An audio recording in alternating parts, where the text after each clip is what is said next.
victory to the kangaroo rack. Seeds, of course, are not the only part of a plant.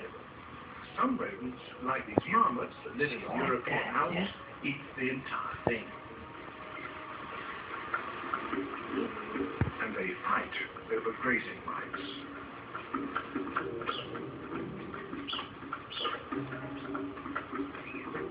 When alpine marmots come out of their burrows in late spring after their winter sleep, they immediately set about re-establishing their territorial boundaries.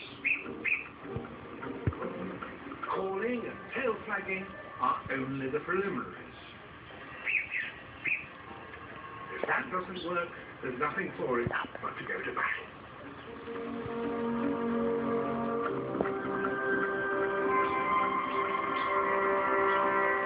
The senior males do most of the fighting, while their female partners guard the family burrow and work.